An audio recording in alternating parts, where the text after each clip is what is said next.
The UK has some of the most renowned institutions of education in the world, but have the youth of today lost the value of education, and who's to be responsible? Join me for real stories, real issues, real views. This is Real Talk.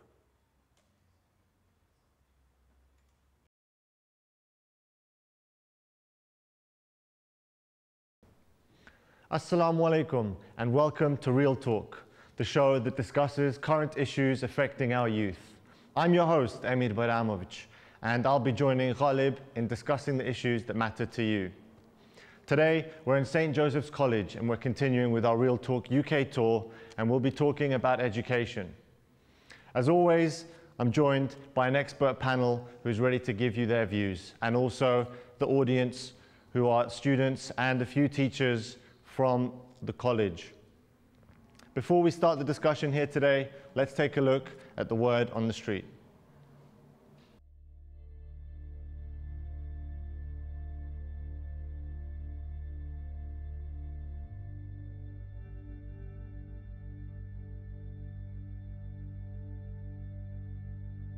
Education is extremely important in today's society. It is a way of developing oneself physically, socially and mentally. Emphasis is placed on educating the youth because it is in their schooling years that they develop their own job prospects and options for their further career. It is also important because in your schooling life you realise that you are not just an individual but a citizen in a part of society, and through your education you can work to change that society.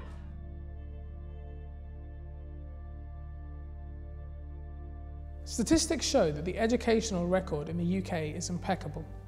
With around 370,000 students coming to study in British universities from abroad, our educational system has international acclaim. We're coming to the end of Lamia, and you'll be moving on to Lever St Agnes shortly. So, the reading I gave you was a comparison in some ways, but an analysis of both the poems that we've studied so far.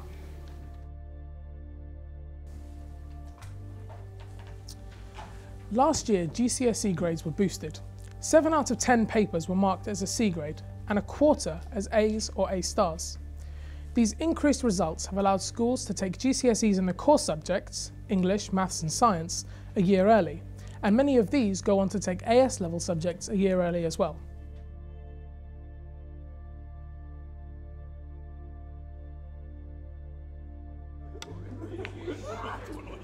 But do these headline results present a misleading picture of performance? It has been argued by some that exams are getting easier and that the standard of teaching in schools is declining. Whilst there is no evidence for this, a new government scheme plans to pay off the student debt of top-level academics who plan to become teachers.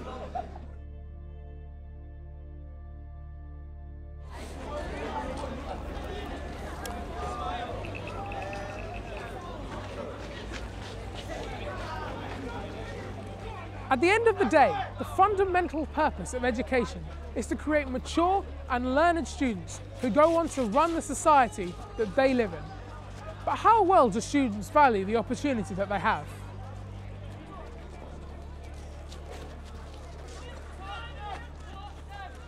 Right, looking at the current generation of youth today, I feel that our generation, education-wise, doesn't value it as much as before.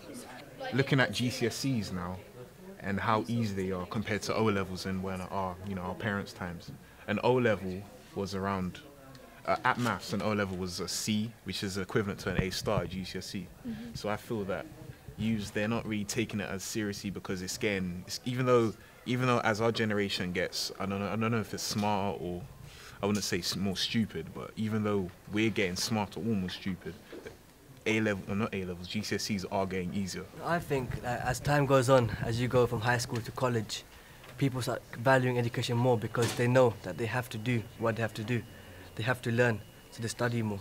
But at high school, you're a young child, your parents are on your case, study, study, study. You might sit down, but you won't take anything in. I think that the lower class your family is, the more you have the urge to educate yourself because you want to be out of that environment and go further up in the world. I don't think that they have lost the value of education. I think it's perhaps valued more as people feel more under pressure to get results and get a place at university. So I don't think that they don't value education anymore. I think it's still an important part of their lives. I think the youth of today want to succeed. I think that when given the tools to succeed, they will do so. I think if anything, the only thing we need to work on is inspiring and motivating them. But from my experience, when boys are given credit and when boys are motivated, they'll go to extraordinary lengths to do themselves justice. Again, from my experience, we've got a lot of fantastic teachers in this school and in the schools I've worked in previously. I think every student requires something different. I think the attempts to give a personalised education are good. I think that's along the right lines. I think some more attention must be paid to the practical side of things, what a single teacher is capable of. And I think that teachers are perhaps under a little bit of strain in terms of giving each student adequate attention. I think that the older the students are, the more respectful they are towards teachers. I think that as they get older and they work harder, they begin to realise how much more difficult it is for teachers, and they realise that if they want to be well educated, they have to behave and be respectful. So I think that people are unfair to say that pupils aren't respectful towards teachers, because I find the older pupils are the most respectful in the school, and we tend to have really good established relationship with them when they're older.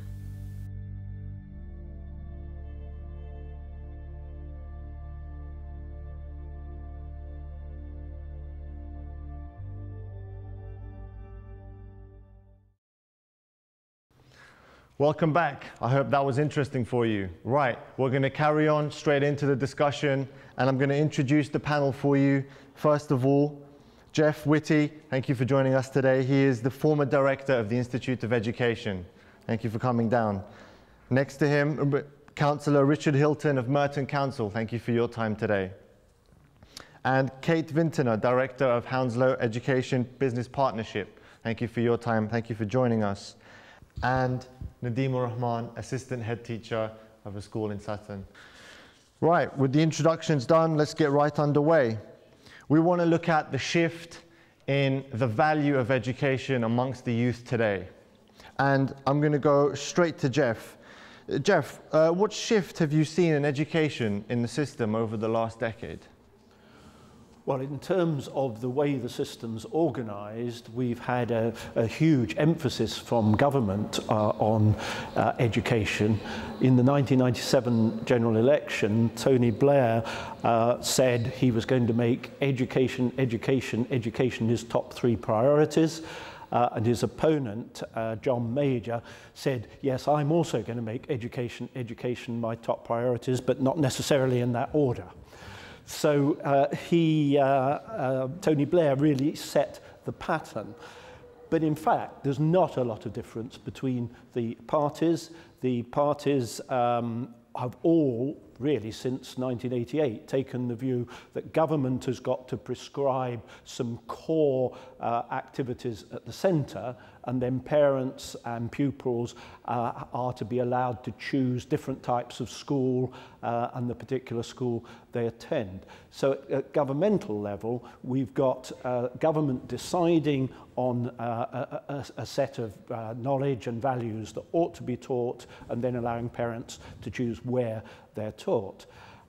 I think in terms of whether people value education, we've got to take a rather longer look, because I think the reason we worry people don't value education enough is because education is now so important. You can't get anywhere in work, in life, really, without having a good education. Whereas 50 years ago, there were unskilled jobs which didn't require education. So we've got to be careful when we make judgments that youth have lost the value of education. I think education has become much more important. Sure, thank you. Right, if I can just jump to Nadeem. what sort of changes, obviously you being in the teaching environment, what sort of changes have you seen? And more importantly, I want to ask as well, do you feel that the government has taken education as a priority? No, I actually agree with Jeff. What he said is quite true. A lot of governments, whoever they may be, Labour or Conservative, definitely haven't, in my eyes, taken education as a high priority. The curriculum changes that are occurring every 4 or 5 years, I think, is evidence of that. Funding, like the business, the building schools for funding that has actually been dropped, is an issue that I think has affected schools. Strategy from the top keeps on changing, and I think that has a negative effect down below in the coalface where teachers have to teach. Okay, right, moving on to the value of education. I want to go to the audience. I think that would be the most fairest to have a look and see. Guys, do you still value education? How much value do you have on education? Does anyone want to comment on something? I value education quite highly because it won't allow me to, if I don't further my education, I don't think I'll be able to achieve the targets I've been set for myself ever since a young age, or get further in life, essentially. Okay, yeah. Wow, that's interesting. Right, let me get one more view. Do you think it's fair to say that youth has lost the value in education? I feel that the value of education comes from a child's upbringing. So if their parent has steered them towards a career which involves something that needs academic qualifications, then that child will realise the value of education. Whereas if they've been steered towards something that involves construction, for example, they could have an apprenticeship which doesn't necessarily need education at a high level. Okay, interesting. Richard, how do you feel about that view? Would you agree with that? I think that's very sensible, actually. I mean, I think the importance of parents in terms of steering their children towards having a focus on education is absolutely vital. I think for too long now, actually, there's been almost an opt-out of saying, oh, well, it's actually the responsibility of the school or the government, and actually, I think, parents have a huge role to play in that. And I think, the comment is spot on around if a parent instills the value of education in their child, they will do that.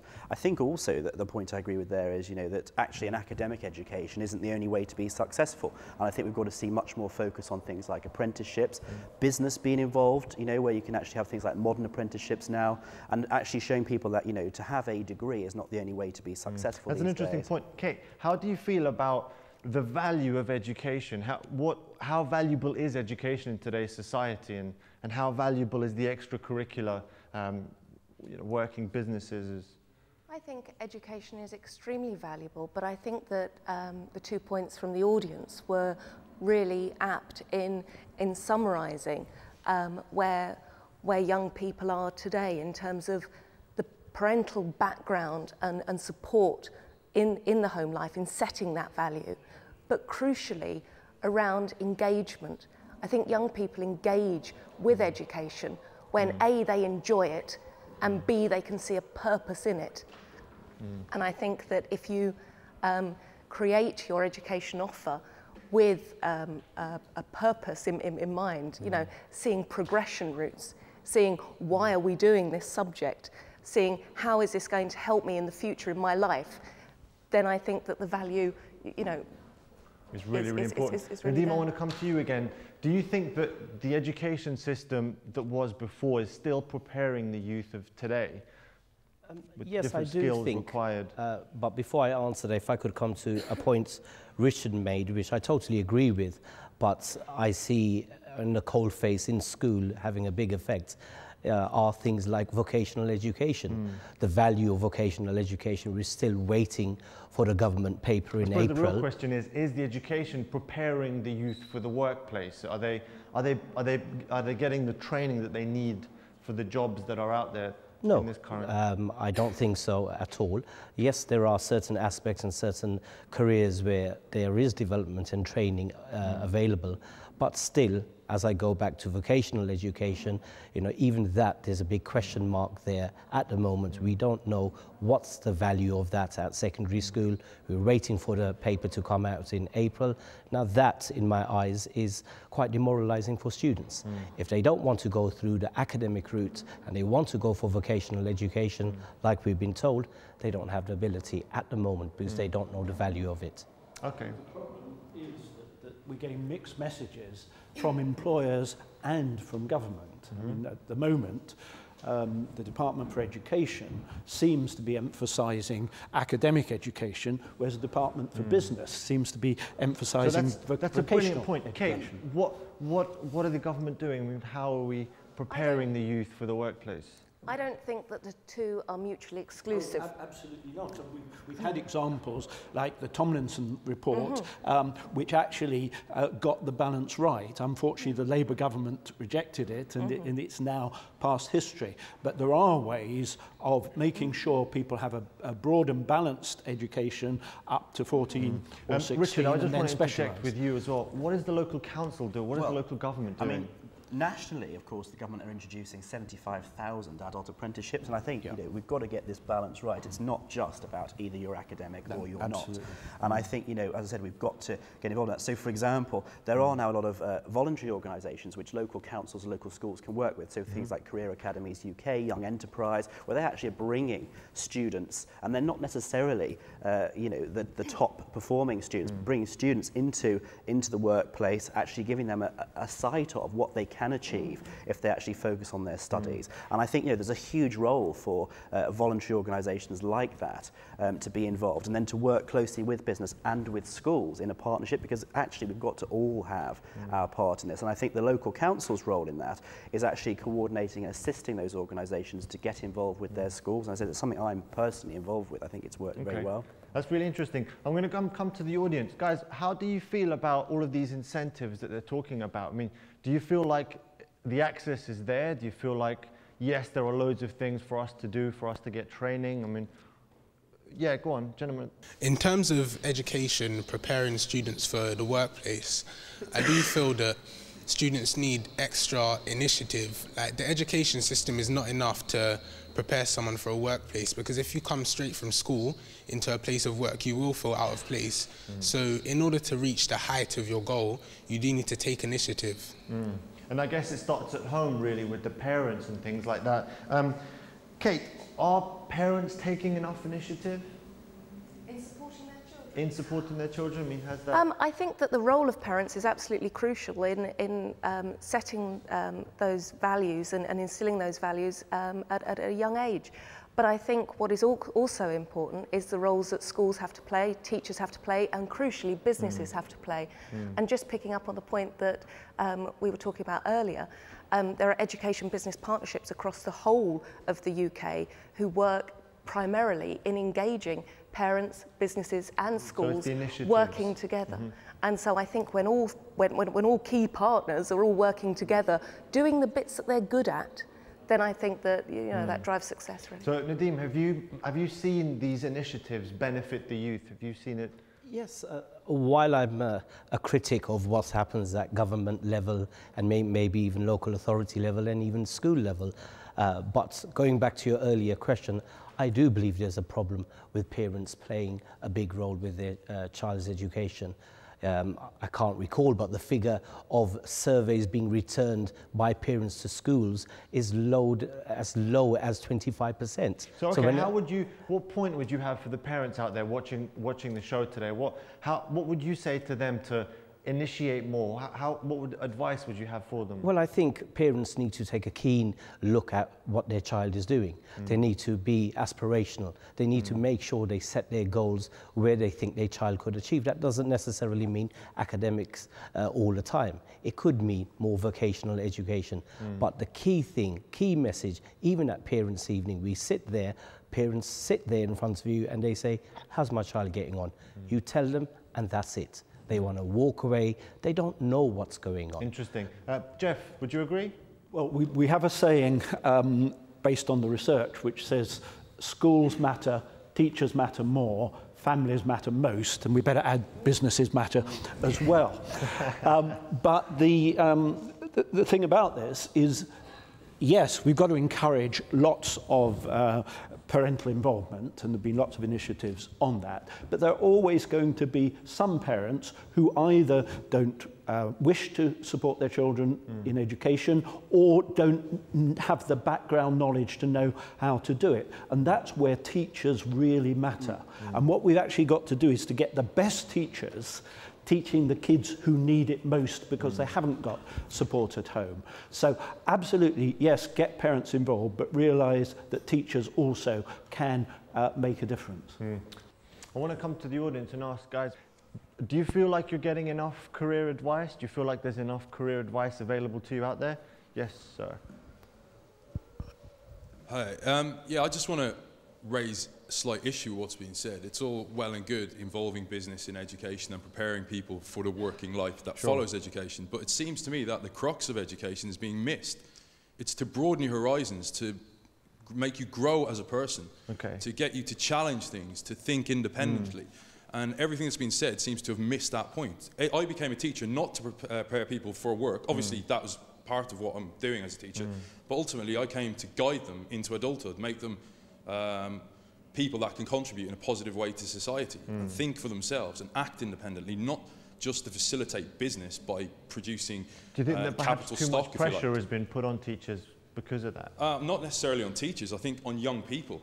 From what I've heard, a lot of emphasis on their discussion amongst themselves is on career paths. It's not necessarily focusing on developing as young people and into adulthood. So I think the emphasis, the shift must be addressed in some way and put the emphasis back on learning for the sake of learning. Very interesting. Richard, how would you absolutely respond? take that point. I think that's true. I mean, the focus so far of the discussion has been around career paths and progression, and actually the young people themselves talked about how they want to develop. But I think you're absolutely right.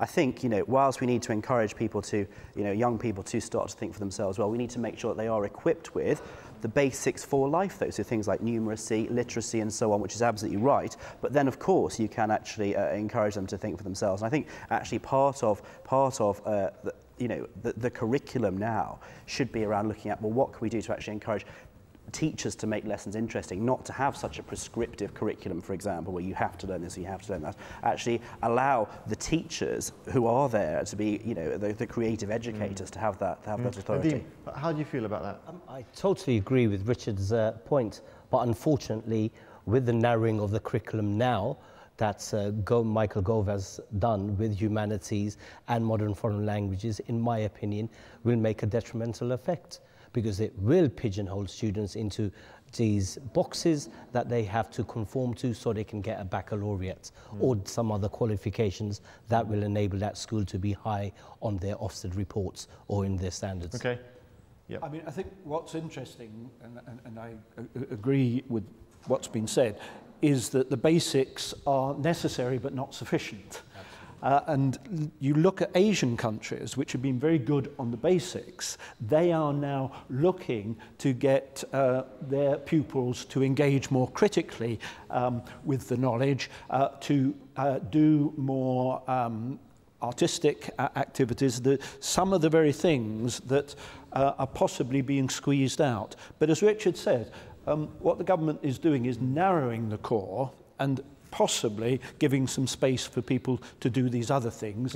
What it's not doing is prescribing what those other things should be. Right. But as I said, I actually think the feedback that has been given is that actually schools and teachers want to have that freedom to do that. That actually, for too long, and that's the point you made earlier, actually, there's been so much central control. So I do agree. You know, if you start to shrink the core curriculum too much, you can lose. And as somebody that studied languages myself, I think it's a real shame that it's no longer, it's now optional to do languages and you can stop at the age of 14. But actually, I do think the only way you can give the schools more opportunity to start to pick for themselves what they want to teach is to actually shrink that core curriculum. So as I said, you can't have it both ways. We've got to do something to free up the teachers to actually have that decision making. Very, very interesting. If I can just jump to Nadeem, how can we instill confidence in the youth of today?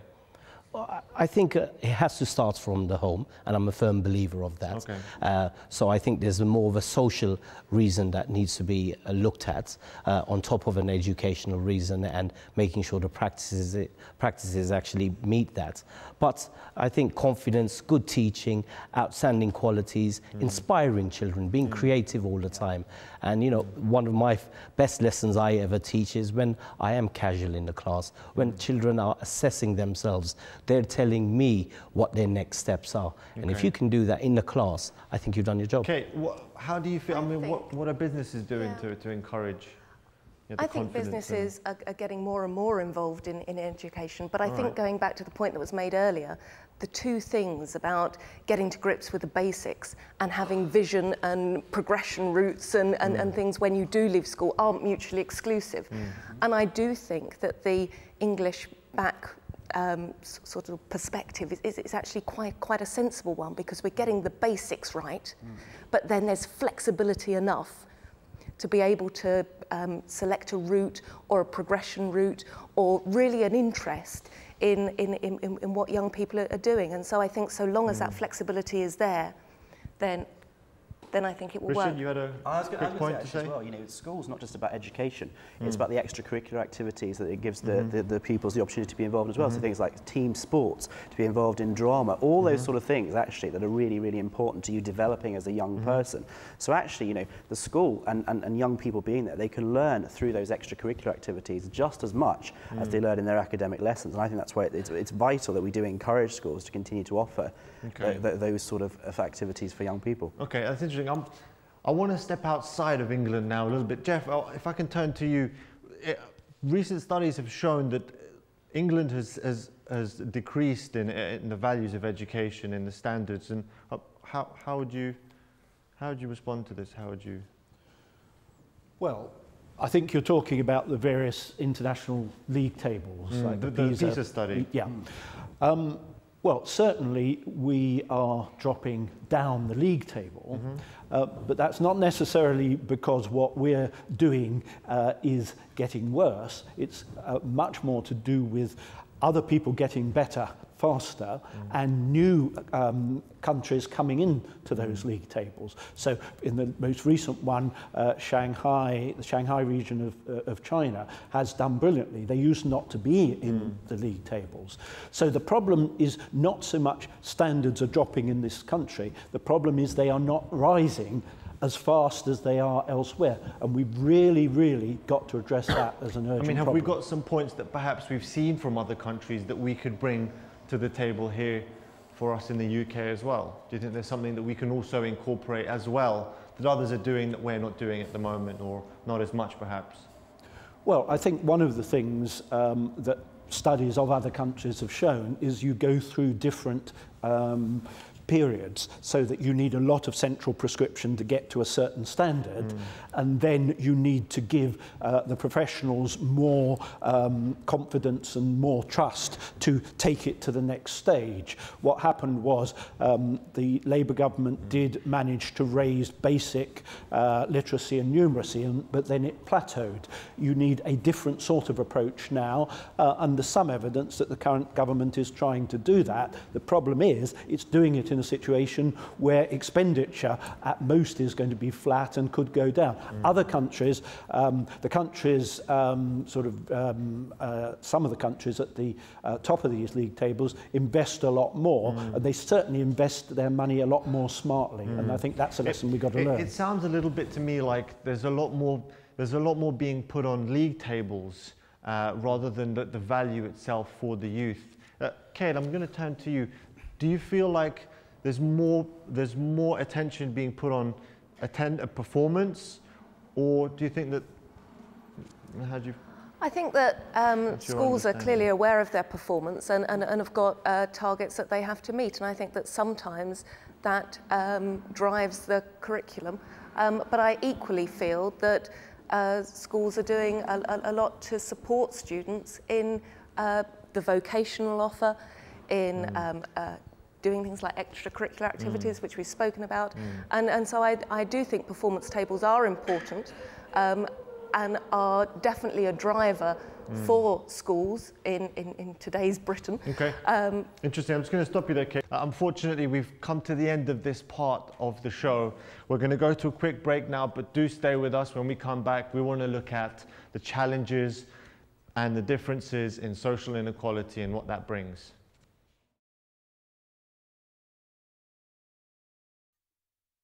The Review of Religions is one of the longest-running religious magazines.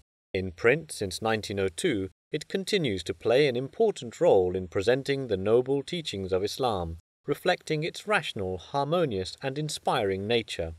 It features articles and viewpoints on different religions, making religion and religious philosophy accessible to a wider readership. The Review of Religions was founded by Hazrat Mirza Ghulam Ahmad, peace be upon him, who claimed on the basis of divine revelation that he was the promised Messiah and Mahdi, whose advent had been foretold by the Holy Prophet of Islam, peace and blessings of Allah be upon him, and by the scriptures of other faiths. The annual subscription of this unique and enlightening magazine is just £15 per year or $30. To receive your copy of the Review of Religions, visit our website at www.reviewofreligions.org, where you can browse past issues and subscribe online, or contact us by email to info@reviewofreligions.org. The Review of Religions, a unique magazine of religious thought.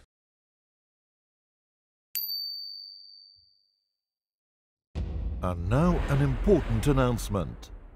All broadcasts of MTA International in Urdu, English and MTA Al Arabiya are being transmitted on the internet via web streaming and can be watched anywhere in the world by directly accessing MTA's own website, www.mta.tv. MTA streaming is a service initiated by Hadrat Khalifatul Masih, may Allah strengthen his hand, a few years ago. It is exclusively provided by MTA International for its viewers across the globe. Although this service can be accessed through other Jamaat sites, for the convenience of use and better results, please ensure to use MTA's official website, www.mta.tv. Also, your comments, concerns, any reports of non-availability, and the true user data would reach us quicker and more accurately if you are using www.mta.tv to watch MTA. So whether you're at home, the office, a hotel room, or on the go, remember you can watch MTA 24/7 by logging on to www.mta.tv. That is www.mta.tv.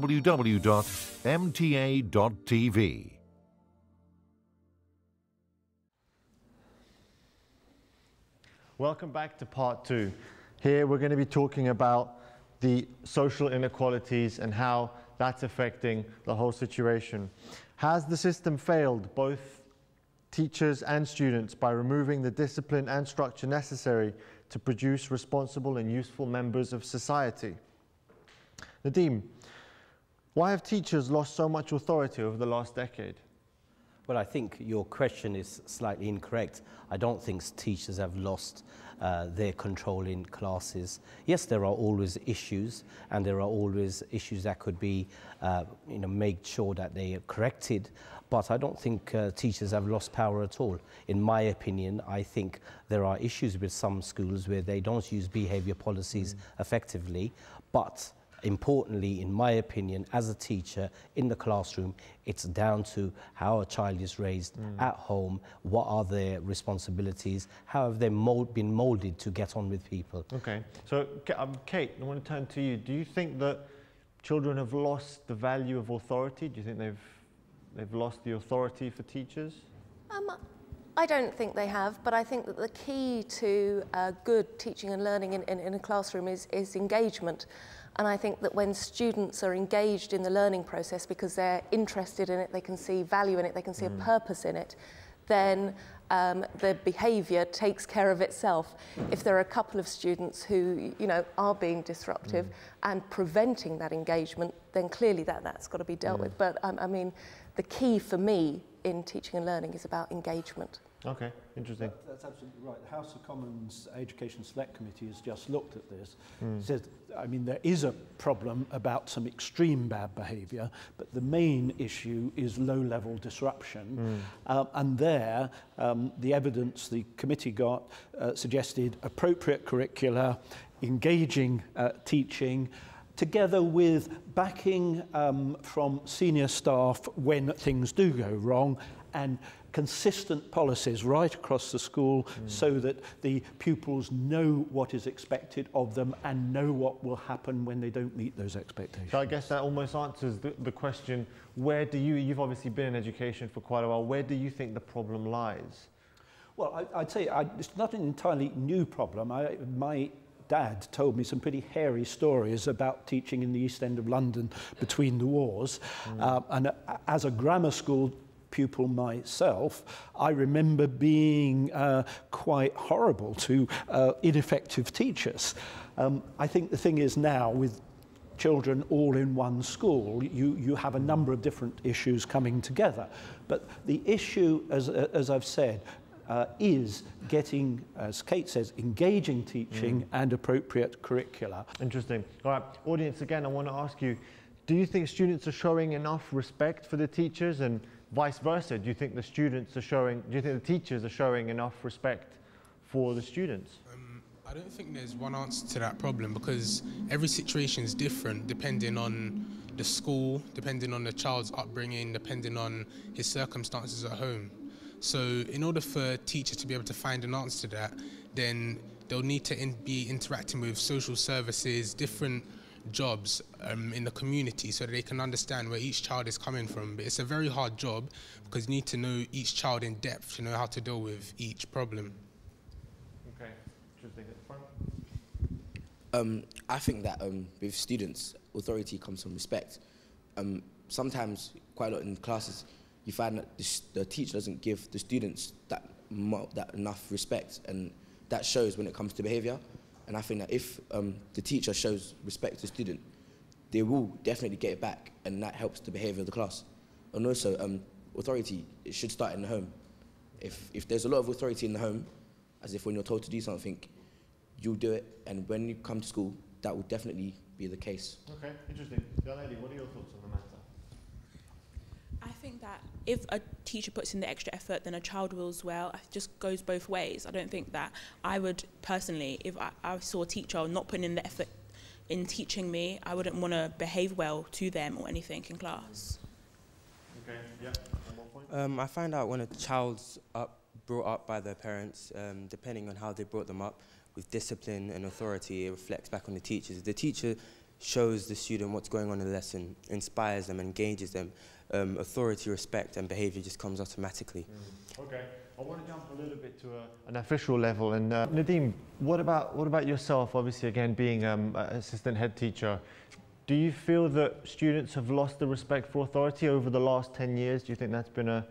And I go back to what I said, but after hearing the views, and especially Jeff's, I totally agree. Of course, in the class, the teacher on micro level has to be attractive enough to teach that child so that child is engaged. And yes, behavior control does have to start from the class, and I totally appreciate that. But what I do find over and over again, the involvement from parents with their child's education, unfortunately, in my opinion, is not suffice. I think it could be improved, and I think more work from the government needs to be done looking at social issues and looking at issues that could actually have that triangular relationship between parents, schools, and obviously the child linked up. And I know they attempted it with the START programs and the programs in early years, but even that now we know is being discontinued. So, you know, my question is, who is picking that up? Who's making that triangular link so everything between parents, teachers and the child can be well and can actually move forward for the child's education? I want to take another teacher's point of view, if I may. What are your thoughts on the matter? I think that issues due to respect, or with regard to respect to teachers, have to start at home. I've seen it firsthand, and I've spoken to colleagues, and the utter disrespect you're faced with at times is a joke. You do feel at times that you can't do anything about it. Okay. I wouldn't say I necessarily suffer from it greatly. I think I've got quite a presence in the classroom, but I've spoken to other teachers, and I've witnessed at first hand other teachers being totally disrespected before they've even begun a lesson. So the fact that you must engage with the pupils and find it something interesting enough to get the pupils' attention is all well and good, but if you're not shown deference and due respect initially to conduct the lesson, you're going to struggle. That's interesting. I'm sensing a slightly different view on this as well. I'm sensing a slightly different factor that's also affecting, and that's the aspirations that youth have to see today. And then the immediate question arises, are the youth of today aspiring to be famous, or are they aspiring to be wealthy or businessmen, or what's the situation? Kate, what are your thoughts? Speaking from previous experience of heading the education for the Premier League for 10 years before I took this job, I think I probably have the authority to say that even if you do aspire to be famous, you still have to do an in-depth education programme. Every young footballer, contrary to popular belief, actually comes away from a Premier League club with at least a 4A level equivalent in an apprenticeship in sporting excellence. So it's about establishing a strong foundation for a career path, really, isn't it? I think it's about transferable skills, and I think that with aspiration, so long as your aspirations are based upon pragmatism, then I don't think that we should be inhibiting aspirations of young people. I think we should be encouraging them, supporting them, but with the reality of getting those transferable skills. So no matter which career path you want, you end up with a bag of qualifications or experiences that you can take forward into whatever path you choose to take. I think it's worth noting that research suggests that the majority of 11-year-olds aspire to go to university, right across the social range. And so, although some individuals are sort of turned on to the celebrity culture, relatively few do that at the expense of thinking about other things. The real problem is, of those 11-year-olds, a lot of them then don't get the academic achievements that they need to even be considered for university. So I don't think there's a lack of ambition. I think there's a lack of achievement, and that's what we've got to tackle in schools. Maybe perhaps from the external influences like the media.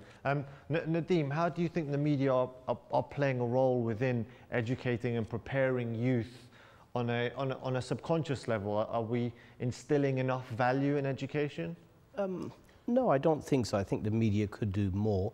But just returning to an earlier point of behaviour, there are plenty of schemes, facilities in this country whereby restorative justice occurs and behaviour is managed. There are programs around whereby parents, children and teachers sit together, have a lovely conversation, actually make a program of correcting behaviour. Yet my point is the money for that is hard to get to. So you might have 5 children. Well, I mean, I think as well, we need to look at what do young people see as a success. And it's not all about, as I said before, it's not all about academic in the sense of traditional university achievement. So, for example, one of the things we are looking at is creating new technical academies. Actually, you can be successful in the sense of, we measure success potentially of a graduate in terms of the potential they can earn £100,000 over a lifetime, more than somebody who doesn't have a degree. But actually, if you look now at many of the vocational professions, those people are easily earning the same as a graduate from the very, very beginning, but without, of course, getting into a student loan to pay for that. And I think we need to sort of look at, well, what actually does create success in life? And we judge at the moment, as Jeff said about, so many young people want to go to university. I think it's exaggerated the extent to which all young people want to be a celebrity and so on. I think they are generally, I think we do them a disservice by assuming that's all they want to achieve. And actually, as you can see from this audience, they're focused on, as the young lady said, she wants to understand about, in the real world, learning things like, how she does a budget, or about, you know, the skills she might need in the workplace, whatever it might be. And I think, you know, actually young people are realistic, and I think most of them do have aspirations, but we need to give them the opportunity that isn't just about necessarily a university opportunity, but these new technical academies will actually allow young people to focus. And we can learn from many of our neighbours. So, for example, in Germany, they've always had a system where you can go and have a technical education or an academic education. I think we can learn a lot from that. We're a little bit pressed for time. I'm sorry to cut this debate short.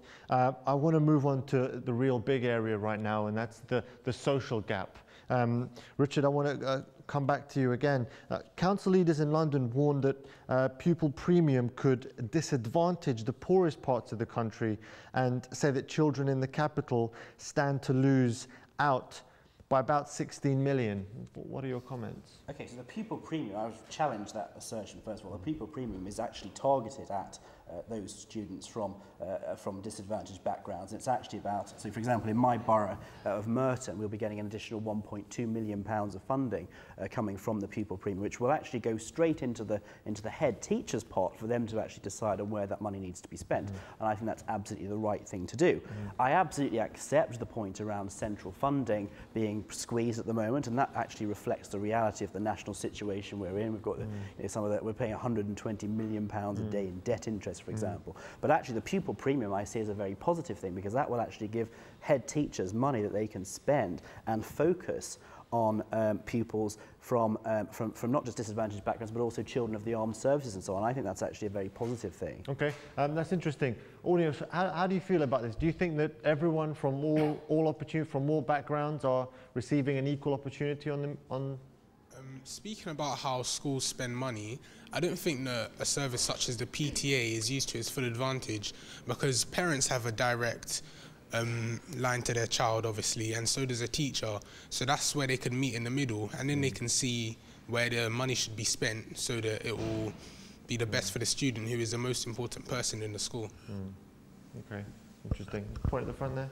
Right, yeah. Well, with regard to education and the social gap or inequalities, I think that the very structure of the education system and the fact there's a two-tier education system, being the public-funded public school sector and then the private state school sector, I think creates an imbalance, and it's a fixed mechanism to keep the social order as it is. It's unquestionably a facilitator of the social gap.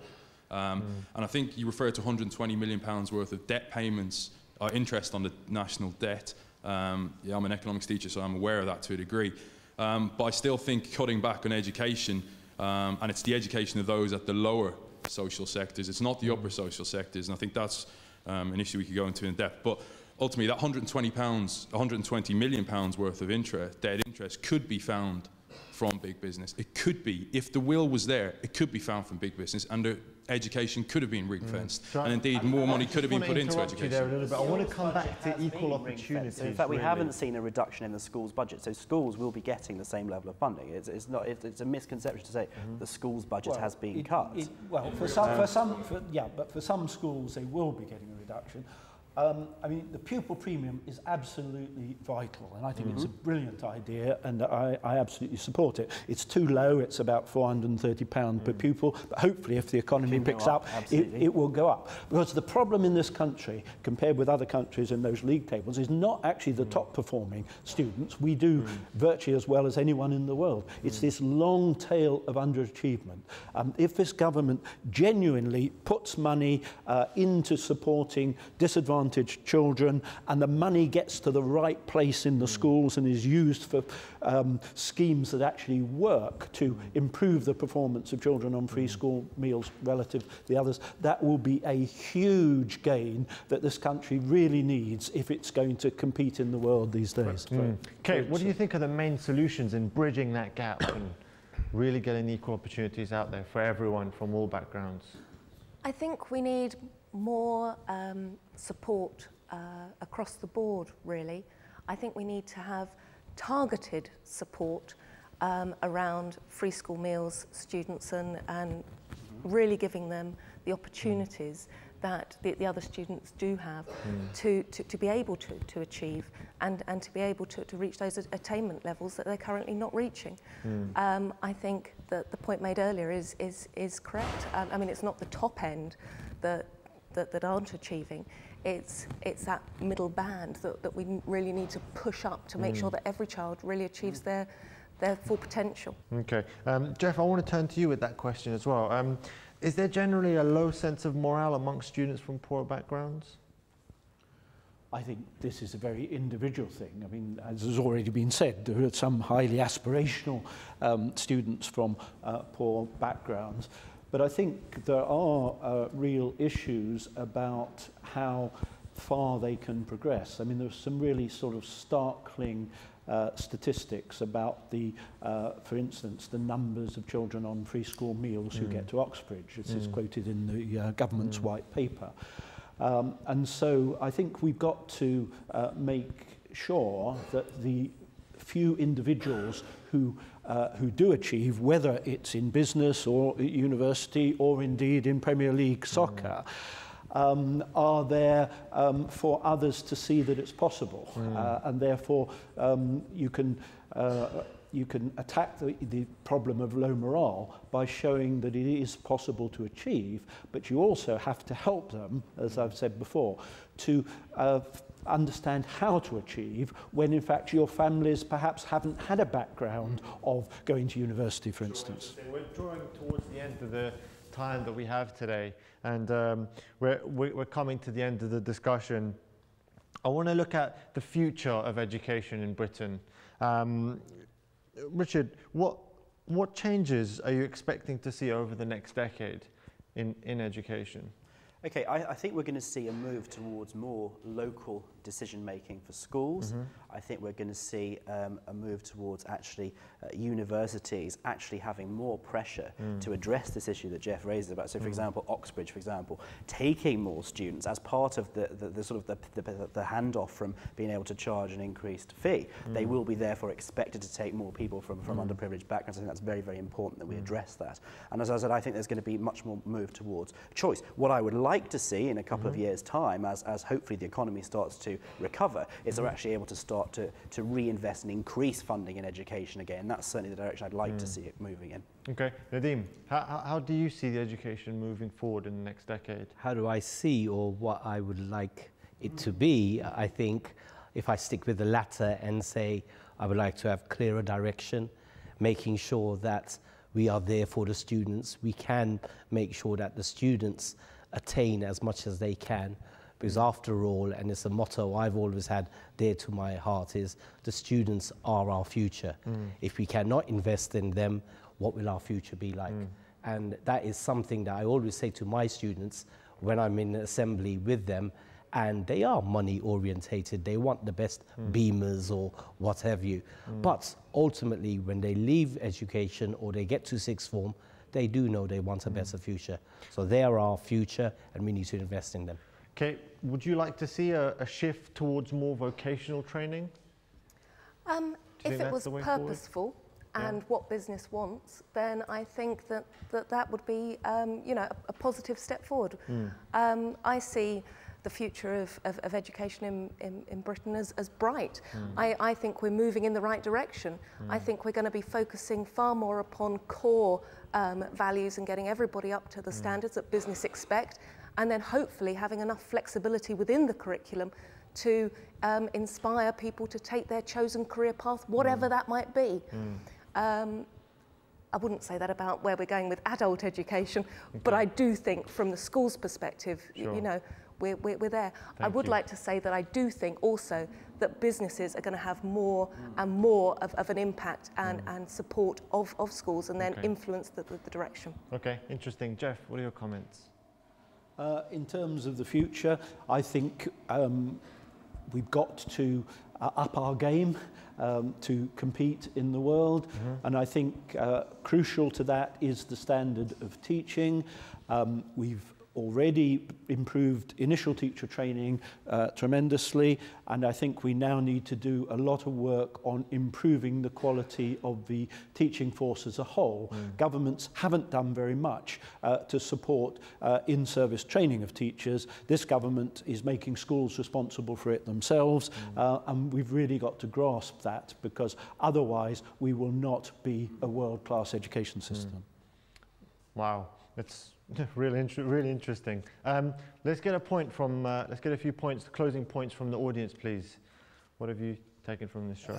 I think as a student, I feel quite vulnerable because things in the education system have changed quite a lot during the last few years.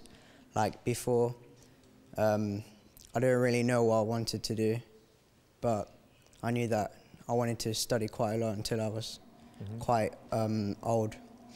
But regardless of what I do for A-levels, like now there's the question of the university fees and if I can actually go to university regardless of how well I do.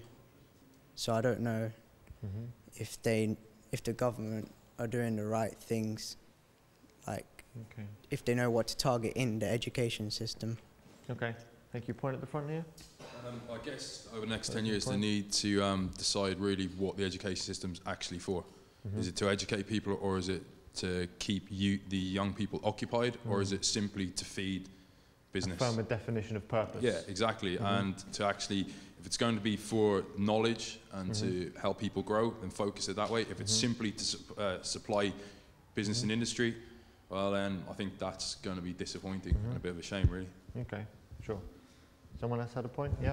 What I'd like to see in the future is in students installed how important education is and how it would further the life, whether getting a degree would profit them or taking a different career path. And the parents are well aware of this so that they can help the student progress in whatever they're passionate about or whatever they feel to take forward.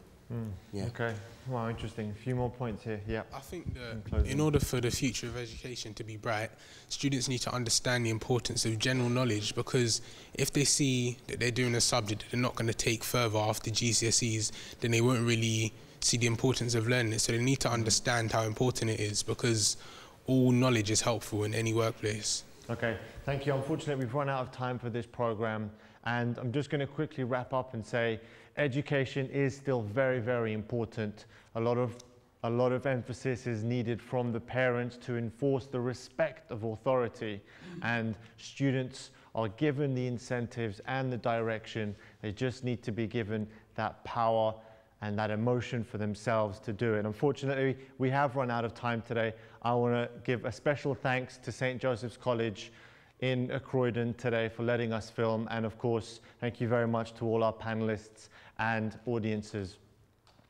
As always, you can keep in touch with the program by sending us your comments. Tell us what you think, tell us how you feel. Do you agree, do you disagree? realtalk@mta.tv. That's how you can get in touch with us. And I hope you've enjoyed today's show, and I look forward to seeing you again for next time. Until next time, live with passion. Assalamu alaikum.